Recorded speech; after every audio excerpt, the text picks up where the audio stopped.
नमस्कार। इस वक्त हम मानेसर गुड़गांव में हैं और अभी मेरे साथ बीजेपी नेता पवन यादव जी हैं।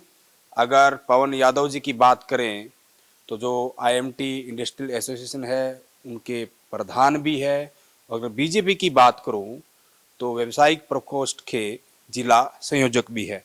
और आप मेरे पीछे अगर आप एक बार ऑफिस देख रहे होंगे कि आपको इस तरह का ऑफिस जो है वो कहीं ना कहीं, अगर हम पार्टियों की बात करें तो पार्टी का ऑफिस होता है, लेकिन ये पार्टी का ऑफिस ना होकर पवन जी ने आम लोगों के लिए, जो इनके समर्थक हैं, कार्यकर्ता है या फिर इनके एरिया से जुड़े जितने भी लोग हैं, वो यहाँ आकर अपनी समस्या इनके सामने रख सके या कोई कार्यक्रम करना है तो कहीं ना कहीं सारी की सारी सुविधा जो है, चाय पानी से लेके हुक्का यहाँ चलता रहता है, तो तमाम सुविधाएं जो है वो है। ये क्यों है? क्योंकि आपको पता है कि लगातार हम गुड़गांव की बात करें, फरीदाबाद की बात करें, मानेसर की बात करें, नगर निगम के चुनाव होने हैं और बेसब्री से नेता जहां इंतजार कर रहे हैं, लोग भी इन चुनावों का इंतजार कर रहे हैं। तो बातचीत करेंगे। पवन जी, पहले तो बहुत बहुत स्वागत है आपका बिंदास हरियाणा पर।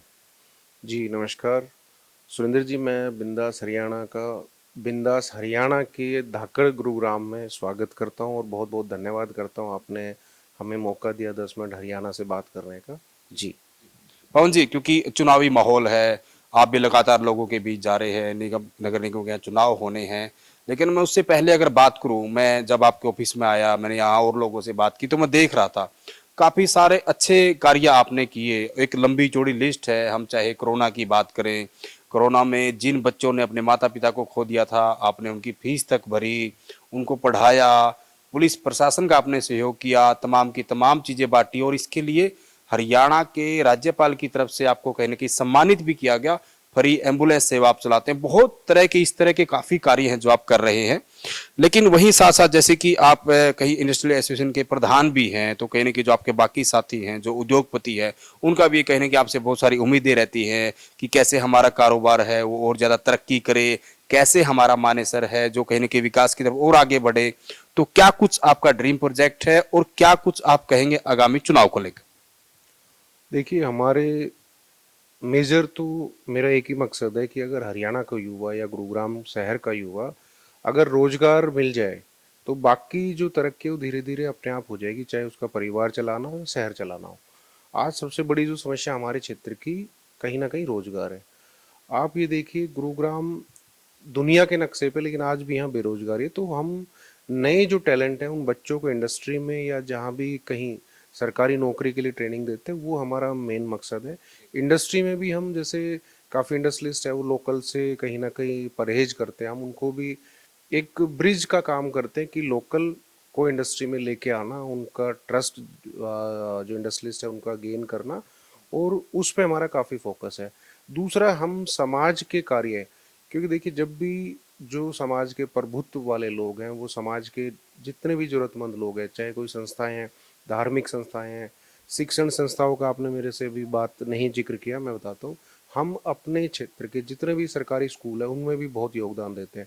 देखो, हरियाणा सरकार अपने लेवल पे काफ़ी काम करवाती है, लेकिन कई ऐसे काम है जो नहीं हो पाते, तो हम शिक्षा के क्षेत्र में भी एक मेरी मुहिम चली हुई है, शिक्षा से स्वाभिमान।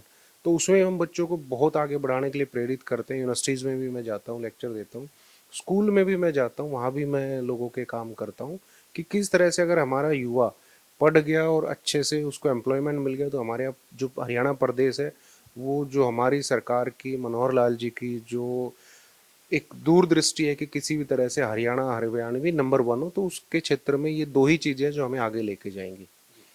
तो ये तो हो गया हमारे सामाजिक योगदान। और जो निगम क्षेत्र की आप बात करो, निगम क्षेत्र में काफ़ी समस्याएं हैं। सरकार भी काम कर रहे हैं, अधिकारी भी हमारे काम कर रहे हैं, कुछ अधिकारी नहीं काम कर पाते हैं, तो उनके सामने जाके हम वो बात करते हैं और उनसे भी काम करवाते हैं, क्योंकि अधिकारी अपने ही है। देखो, वो कोई विदेशी नहीं है या कोई दूर वाले नहीं है। कई बार हमने देखा है सोसाइटी वर्सेस गवर्नमेंट ऑफिशियल्स रहते हैं हमेशा, बट हम ये चाहते हैं कि जो कर नहीं रहा उनसे काम करवाओ, या कोई अनदेखी हो रही है तो उनको वो चीज़ उनके सामने लेके जाओ ताकि वो अधिकारी से काम करवाया जाए। क्योंकि जो वर्सेज वाला काम है वो हमारा नहीं है, हमारा है क्षेत्र में सरकारी अधिकारी हो, चाहे वो पुलिस डिपार्टमेंट हो या निगम अधिकारी हो, उनके बीच में जो सहज भावना बनी रहे, अच्छे संबंध समाज के बने रहे। और हम सभी सरकारी अधिकारी, एक थोड़ी सी समस्या हमारे यहाँ जैसे निगम में जितने भी कमिश्नर आए हैं वो बहुत देर तक नहीं रुकते। तो कोई भी कार्रवाई पहला अधिकारी जब शुरू करता है तब तक उसका ट्रांसफर हो जाता है। अभी देखो हमारे निगम बने हुए 3 साल नहीं हुए पूरे, लेकिन कमिश्नर हमारे अब तक मेरे ख्याल से 5 या 6 बदल चुके हैं। तो 6-6, 5-5 महीने के टेन्योर में कोई अधिकारी क्या काम कर पाएगा? तो ये समस्याएं हैं और हम लगे रहते हैं, जो भी अधिकारी आते हैं उनके साथ जो हमसे बन पड़ता है करते हैं क्षेत्र के लिए। नगर निगम को लेकर मैं आपसे बात करूंगा, लेकिन उससे पहले शिक्षा की बात आपने की, अच्छा टॉपिक आपने कहा और आप काफी सारे काम भी कर रहे हैं। लेकिन पवन जी, मैं ये जानना चाहूंगा कि अमूमन तौर पे हमने देखा है नेताओं को, चाहे उनको निगम का चुनाव लड़ना हो, विधानसभा का चुनाव लड़ना हो, लोकसभा का चुनाव लड़ना या कोई और भी चुनाव लड़ना हो, कहीं ना कहीं ये अमूमन तौर पे देखा जाता है, किसी पार्टी का भी हो चाहे वो, जब चुनाव बिल्कुल सिर पर आ जाता है तो कहीं ना कहीं तब खर्चे करते हैं। और मुझे खर्चा बताने की जरूरत नहीं, किस किस तरह का खर्चा होता है, चुनावी उसको खर्चा हम कह सकते हैं, हर तरीके का वो एकदम से पूरी ताकत जो है झोंक देते हैं। लेकिन पवन यादव को ऐसा क्यों लगा, जो आप इतने लंबे समय से ये तमाम चीजें कर रहे हो, मतलब ऐसा कहाँ से आपको ये आइडिया कहाँ से आया? देखिए मेरा अपना एक स्लोगन है, शिक्षित, विकसित और सामाजिक। तो पहले हमने अपने जो स्टूडेंट लाइफ थी उसमें एजुकेशन ली, फिर एम्प्लॉयमेंट लिया। हमने अपने 15 साल के कैरियर में हमने लेफ्ट राइट नहीं देखा। सबसे पहले हमारा काम था हम अपने आप को स्थापित कर लें। आप जहाज में भी बैठते हो तो वहां पे भी आपने सुना होगा कि पहले अपना मास्क लगाए, पड़ोसी के लिए बाद में सोचे। अगर हम खुद स्थापित नहीं होंगे, आज हमारे इंडियन पॉलिटिक्स का सबसे बड़ा दुर्भाग्य यही है कि जो लोग खुद स्टेब्लिश नहीं है, स्थापित नहीं है, वो कहीं ना कहीं विधानसभा में पहुंच जाते हैं या राज्यसभा से पहुंच जाते हैं, तो दूसरों का क्या भला करेंगे। तो हमने तो ये देखा कि पहले अपने आप को स्थापित किया, फिर जब हम पढ़ गए, लिख गए, रोजगार काम सीख गए, कर गए, तो तीसरी जो चीज है वो होती है सामाजिक होना। क्योंकि समाज से ही हमने सब कुछ लिया है, तो इसके लिए हम क्या कर सकते हैं। तो पिछले 4 साल पहले हम इस क्षेत्र में जब आए, सामाजिक क्षेत्र में लोगों की सेवा करने के लिए, क्योंकि ये जिस तरह से हमारा अपना कर्तव्य अपने परिवार का काम करना, पालना उनको, उसी तरह समाज के प्रति भी हमारी जिम्मेदारी है। तो वो जिम्मेदारी हम स्वयं से चलकर आगे आए हैं और सामाजिक क्षेत्र में और राजनीतिक क्षेत्र की रास्ते से जो भी हमारे क्षेत्र के काम हो सके। देखो, जो मेरा मानना है, जो आज हम हवा ले रहे हैं वो पेड़ हमारे लगाए हुए नहीं है, वो हमारे पुरखों के लगाए हुए हैं। तो आज हम अपने समाज के लिए कुछ ऐसे काम कर जाएं जो आने वाली पीढ़ी वो ऑक्सीजन ले और हमें याद करे, चाहे वो किसी कार्य के रूप में, चाहे किसी पेड़ के रूप में। तो हम उसी तरफ जा रहे हैं कि समाज के दुख दर्द कैसे हम दूर कर सकें, कैसे हम किसी व्यक्ति की जो जरूरतमंद है उसकी मदद कर सके। तो इसका कोई विषय ये नहीं था कि हमें कोई सत्ता पानी है या हमें कोई विधानसभा में जाना है, क्योंकि हमारा तो पटौदी क्षेत्र है, हमारा तो रिजर्व क्षेत्र है जो हमारी असेंबली है। तो हमारा राजनीति में आने का मकसद कोई राज करना नहीं है, हमारा तो सेवा नीति की हम बात करते हैं और लोगों की सेवा के लिए हम इस क्षेत्र में आए थे। जी, सेवा भाव आपका कहने की ध्येय है कि मैं ज्यादा से ज्यादा लोगों की सेवा कर सकूं राजनीति के माध्यम से। लेकिन वही बात करें, क्योंकि नगर निगम की बात करें, उसके अलावा आप जो है आईएमटी जो इंडस्ट्रियल एरिया है आपका, कहीं ना कहीं आपकी एसोसिएशन है, उसके आप अध्यक्ष भी हैं, तो काफी सारी उम्मीदें आपसे रहती होंगी। ऐसे क्या कुछ कार्य है जो आपके कार्यकाल में आपने जो प्रयास किया हो या कुछ नए आयाम ऐसे स्थापित किए हो? एक तो जो आपने पिछले सवालों में जो सवाल किया था पिछली बार, वो मैं भूल गया था कि लोग राजनेता जो है चुनाव के नजदीक क्या करते हैं। आपका क्वेश्चन ठीक था। एक्चुअली जो फ्री वाला जो प्रोजेक्ट है या कंसेप्ट है, ये हमें बिल्कुल पसंद नहीं है। आपने इंग्लिश में ना एक स्टोरी पढ़ोगे, एक कहावत है, उसमें आपको मिलेगा, if somebody is giving something free it means you are the customer. अगर कोई भी व्यक्ति आपको फ्री में, मुफ्त में कुछ भी दे रहा है जो पीछे से खरीद के ला रहा है, तो समझ लो कस्टमर आप है, कटना आपने है। अगर कोई ऐसी चीज, आप खेती कर रहे हो, आपके पास, जैसे गांव समाज में आपने देखा होगा कि किसी ने आलू बोए, आलू ज्यादा हो गए, पड़ोसी को दे दिए, तो वो एक सामाजिक काम है। लेकिन अगर आप आलू खरीद के और जनता को दे रहे हो, तो इसका मतलब कहीं ना कहीं आप उसी जनता को बाद में लूटने वाले हो। तो ये फ्री वाला कंसेप्ट तो बहुत खराब है। चाहे वो फ्री किसी रूप में भी हम लोगों को दे रहे हैं, चाहे यात्राओं के रूप में हम फ्री दें या बिजली के रूप में हम फ्री दें या कोई वस्तु के रूप में हम फ्री दें, तो वो हमारा कंसेप्ट नहीं है। हमारा कंसेप्ट है लोगों के लिए काम करना। जी। इंडस्ट्रियल एरिया का? हाँ। दूसरा इंडस्ट्री, देखिए आज गुड़गांव में हम बैठे हैं, इतना बड़ा नेस्ले एरिया, लेकिन आज भी हमें दुख होता है कि कुछ हमारे जो बड़े हरियाणा के बड़े उद्यमी हैं, जिसमें जिंदल जी का मैं नाम लेना चाहूंगा, कुछ बड़े परिवार है, उनको छोड़ दे तो नई पीढ़ी में बहुत कम लोग हैं जो इंडस्ट्री में आ रहे हैं। तो हमारा ये भी है कि हमारे हरियाणा के लोग, चाहे वो हरियाणा में किसी भी शहर से हो, चाहे किसी भी जिले से हो, वो अच्छे नौकरियों में भी आगे बढ़े और व्यापार में भी उनको आगे आना चाहिए, इंडस्ट्रियलाइजेशन में भी आना चाहिए, क्योंकि जो आज का दिन है इससे बड़ा दुनिया के इतिहास में भी और हिंदुस्तान के इतिहास में भी कभी कोई इतना बड़ा और रोजगार के अवसर नहीं पैदा हुए जो आज है। तो हर हरियाणवी को, हर जिले के वासी को हम प्रेरणा देना चाहते हैं अपने माध्यम से, और जो उनकी मदद हो। बहुत लोग आते हैं हमारे पास टेक्निकल कंसल्टेंसी के लिए, हम उनको वो भी बताते हैं। बहुत लोग आते हैं कि अपना मुझे इतना रुपए इन्वेस्ट करना है, क्योंकि व्यापार ऐसी चीज है एक बार आपने पैसा लगा दिया निकल के नहीं आता। तो हम लोगों को गाइड करते हैं, एजुकेट करते हैं कि किस तरह से आपको काम करना चाहिए।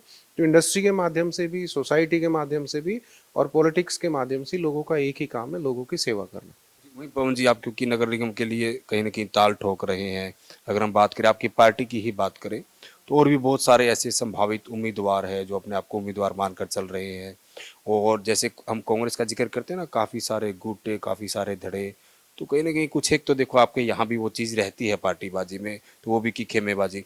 तो पवन यादव बाकी जो उम्मीदवार जो हो सकते हैं उनमें से पवन यादव ही बीजेपी आप पर क्यों विश्वास कर? देखिए वो तो पार्टी को देखना है, बट अपनी चीजें हमें पार्टी के जिला अध्यक्ष, प्रदेश अध्यक्ष तक पहुंचाना कि हमारे अंदर ये खूबी है। आज जो आप मोदी जी की कैबिनेट देख लीजिए, कहीं भी आप देखोगे तो कहीं ना कहीं पढ़े लिखे लोगों का बोलबाला है, और जो हमारी आज का लीडरशिप है जो हमारी पार्टी की, उनको एजुकेटेड लोग और सक्सेसफुल लोग ही चाहिए। वो जमाने लद गए जब पुराने लोग और बेरोजगार लोगों को लोग पार्टी में लेते थे। और आप दुनिया की भी पॉलिटिक्स देखोगे तो बिजनेसमैन जो स्टेब्लिश्ड हैं, जो दुनिया के लिए कुछ कर सकते हैं, और उन्होंने प्रूव किया हुआ है अपने आप को स्टेब्लिश करके कि yes we have the knowledge, we have the guts, तो उन लोगों को ही आगे लाया जा रहा है। तो उसी बेस पे हम भी चाह रहे हैं और अपने आप को प्रेजेंट कर रहे हैं कि शिक्षित है, विकसित है और सामाजिक है। तो इस बेस पे पार्टी शायद हमारी तरफ देखे, और हम और मेहनत करेंगे जो भी पार्टी की रीति नीति उसके अंदर रहते हुए कि किस तरह से हमारी चर्चा आगे तक जाए, और हमें इस क्षेत्र जो निगम क्षेत्र है या गुड़गांव क्षेत्र है, जिस गुड़गांव जिले की सेवा करने का मौका मिले तो हम उसके लिए बहुत प्रयासरत हैं। शुक्रिया पवन जी बातचीत करने के लिए। तो ये थे पवन यादव जी, जिन्होंने, अगर हम मानेसर की बात करें, गुड़गांव की बात करें, किस तरह की यहाँ दिखते हैं, किस तरह के मुद्दे हैं, और राजनीति से अलग भी इन्होंने कहा कि कहीं ना कहीं राजनीति सिर्फ राज करने का माध्यम नहीं है, आखिर कैसे राजनीति के माध्यम से ये ज़्यादा से ज़्यादा लोगों की सेवा कर सके, इसकी वजह है राजनीति में। और कहीं ना कहीं एक होता है कि चुनाव जीतने के बाद, कुछ बनने के बाद, कुछ पद पाने के बाद, लेकिन उससे पहले इन्होंने कर दिखाया है और लगातार कर भी रहे हैं। हालांकि निगम चुनाव का सभी को इंतजार है, और बीजेपी का उम्मीदवार कौन होगा, बीजेपी किसको अपना उम्मीदवार बनाएगी, ये भी भविष्य की गर्भ में है।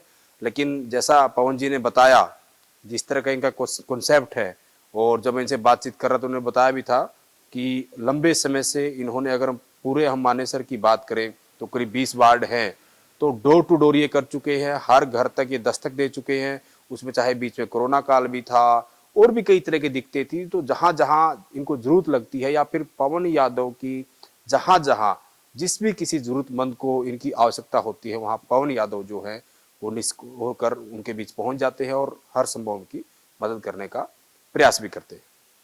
वीडियो जर्नलिस्ट विकास कुमार के साथ सुरेंद्र नैन, बिंदास हरियाणा।